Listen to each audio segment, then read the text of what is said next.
Hello दोस्तों, welcome back to my channel. तो दोस्तों, कल वो दिन है जिसका आप लोग बेसब्री से इंतजार कर रहे थे और कुछ लोगों की तो हार्ट बीट बहुत तेज़ होगी। ठीक है, किसी ने कुछ पढ़ा है, किसी ने कम पढ़ा है, किसी ने ज़्यादा पढ़ा है, तो वगैरह वगैरह वो तो चलता रहेगा। एग्ज़ाम दीजिए और सभी को बेस्ट ऑफ लक। ठीक है, अच्छे से एग्ज़ाम दीजिएगा। और कुछ ये बुक्स हैं, तो क्योंकि ज़्यादा टाइम मुझे नहीं मिला था तो बुक्स मुझे जितनी भी इम्पोर्टेंट लगी वो मैंने देख ली है। और फिर इसके बाद कुछ डेफिनेशंस है, सिंगल लाइन वाली डेफिनेशंस है, मे बी हो सकता है कि ये वाली क्वेश्चन से पूछे जाएं। ठीक है, तो लास्ट वीडियो है और फिर इसके बाद हम लोग कल देखेंगे। तो सबसे पहले तो इसका एनालिसिस करेंगे, कितने क्या कैसे क्वेश्चंस हुए, फिर इसके बाद हम लोग मैथ्स के क्वेश्चंस को सॉल्व करेंगे। ठीक है, तो चलिए देखते हैं। पहला क्वेश्चन इस पे दिया गया है, पहली जो बुक्स है रिस्पॉन्स इन द लिविंग, तो S.N. बोस की है ये। और फिर इसके बाद शैक्षिक समाज विज्ञान फ्रांसिस जे ब्राउन की है। ठीक है, ये दोनों उस पर थी जो MCQ सॉल्व करे थे, उनमें क्वेश्चंस था ये। फिर इसके बाद करिकुलम प्रोसेस B.K. व्हीलर की है ये। तीनों इंपॉर्टेंट बुक हैं ये। और फिर इसके बाद मैंने बुक से ये नोट डाउन करा है, response in the living and non living and the nervous mechanism of plants. ठीक है, तो ये किसकी है? तो ये डॉक्टर जगदीश चंद्र बोस की है। दोनों पुस्तकें इनकी है ये, response in the living and non living and the nervous mechanism of plants. फिर इसके बाद एक और है important, the technique of casting coins in ancient Indian. ठीक है, तो ये किसकी है? बीरबल साहनी की है ये। और फिर इसके बाद आधुनिक भौतिकी तथा प्रकाशिकी और मैक्स बॉर्न की है ये। तो बस इतनी ही बुक्स मुझे अभी, एक्चुअली टाइम मेरे पास कम था तो मुझे बस इतनी ही मिली, तो मैंने इतनी नोट डाउन कर लिया। ठीक है, वैसे हैं इम्पोर्टेंट ये भी, बाकी कौन सी बुक्स पूछी जाएंगी ये मुझको भी नहीं पता है। अब ये कुछ जो परिभाषाएं हैं सहसंबंध की, ठीक है, सहसंबंध की कुछ परिभाषाएं हैं तो उनको देख लेते हैं, क्योंकि ये सिंगल लाइन वाली मैंने पहले बताया कि सिंगल लाइन की डेफिनेशंस है और ये एग्ज़ाम में आ सकती हैं। ठीक है, तो इससे पहली दी गई है, सहसंबंध विद्यालय में विशिष्ट स्थान रखता है या कला नहीं होती है जो विद्यालय को बेसिक बनाती है, वरन से यह सहसंबंध होता है जिससे जो इसे बेसिक बनाती है। ठीक है, तो ये किसने बोला है? गांधी जी, बेसिक शिक्षा योजना, इन्होंने हो जाएगा इनका आंसर। और सहसंबंध विद्यालय में विशिष्ट ध्यान रखता है या कला नहीं जो विद्यालय को बेसिक बनाती है, वरन से यह संबंध है जो इसे बेसिक बनाती है। तो ये सिंपल सा है और मेरे ख्याल से याद भी हो जाएगा, गांधी जी का ये।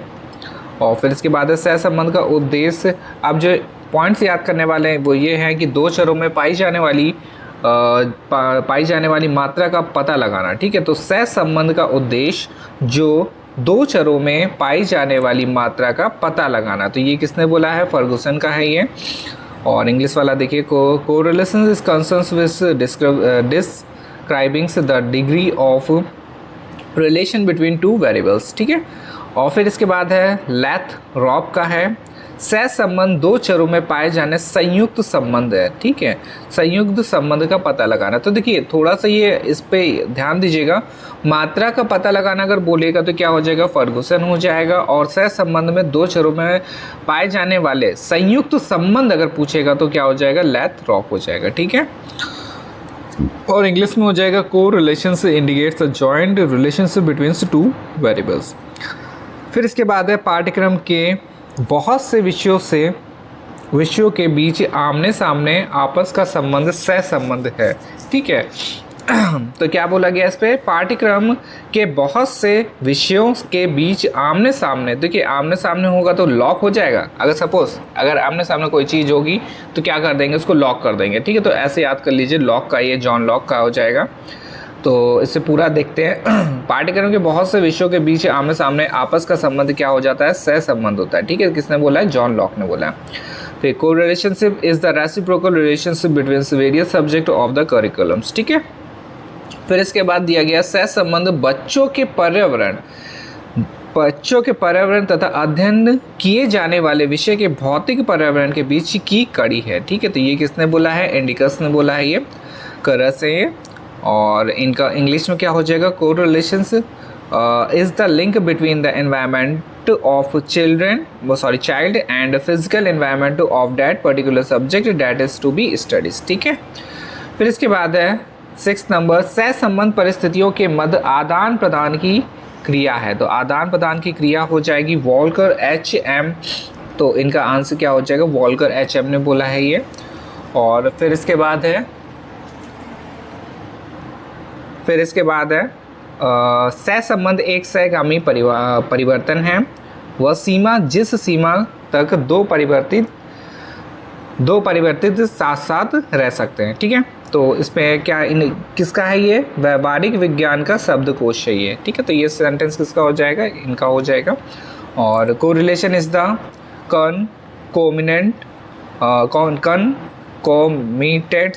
variations the degree of to which two variables vary together। ठीक है, तो ये छोटा सा वीडियो था क्योंकि बुक्स वाले क्वेश्चन कम थे, तो मुझे ये वाला इंपॉर्टेंट लगा था कि ये वाले क्वेश्चन से आ सकते हैं, इनमें से कोई भी एक क्वेश्चन से आ सकता है, तो मैंने ये वाला दे दिया। ठीक है, तो बस ये आज के लिए इतना ही रखेंगे और best of luck once again, अच्छे से एग्ज़ाम दें। और जो क्वेश्चन ना है उनको पहली बात तो 75 क्वेश्चन सॉल्व करने होंगे, तो 100 में से। और सबसे पहले कि जो OMR सीट की फिलिंग है वो सही से करिएगा, गलत मत हो, क्योंकि फर्स्ट सेमेस्टर में कुछ लोगों का गलत भी हुआ था, तो वो गलती दोबारा ना करें आप लोग। ठीक है, चलिए बस इतना ही आज के लिए, धन्यवाद।